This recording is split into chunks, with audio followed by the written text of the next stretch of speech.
here we see, without Adams and Lazard, the Packers are left with a receiving corps that's combined for a whopping 302 yards this season. That's less than half of Davante Adams this year. Only Randall Cobb has more than 10 receptions or 100 yards receiving among Packers players currently available. All right. So, Mike, it doesn't look so good for Rodgers on a short week, shorthanded, on the road, against a team with the NFL's best record. On the other hand, with only one bye per conference, a lot of pressure for the Cardinals to win this game at home. How does 12 pull this off?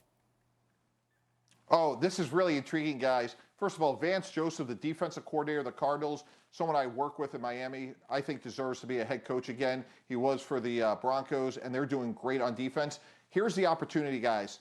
Put AJ Dillon and Aaron Jones on the field together. They've only been on the field together about 4% of the time. And if you go back a year ago when they had to decide between keeping Aaron Jones and Jamal Williams, the Packers chose Aaron Jones in large part because he's so productive out of the backfield. So on a short week, give Arizona some views they never seen before.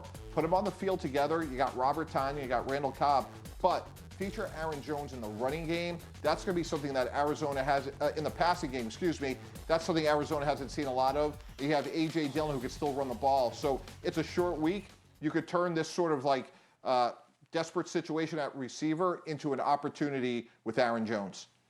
Kimberley, on the other hand, like you look at Aaron Rodgers, and he and Mahomes, to me, were like in a class by themselves. No matter what they had, you just think, with that guy, maybe you can do it. Hasn't worked out for Mahomes this season so far, but what are you hearing? What are your thoughts on the Packers' situation, given that they do have Aaron Rodgers? I mean, on paper, is it a favorable matchup?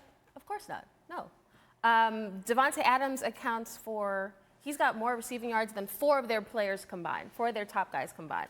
So obviously they're leaning on him more this year. But again, to your point, is this not why we gave the Packers such grief for how they treated Aaron Rodgers?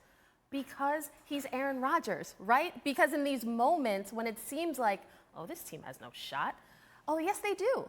The Packers are going to come out on the field, on the road. They're not going to feel like they have any less shot of winning this game just because they don't have Davante Adams, as great as he is, and Allen Lazard. They know we have Aaron Rodgers.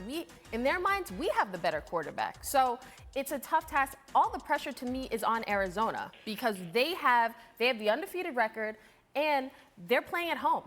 They should win.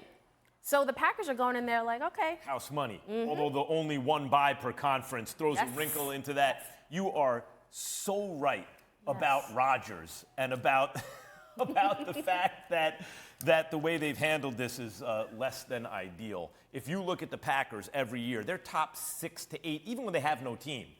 Odds on to win the Super Bowl. Top half dozen teams because they have Rodgers. That's why. Thanks for watching ESPN on YouTube. For live streaming sports and premium content, subscribe to ESPN+.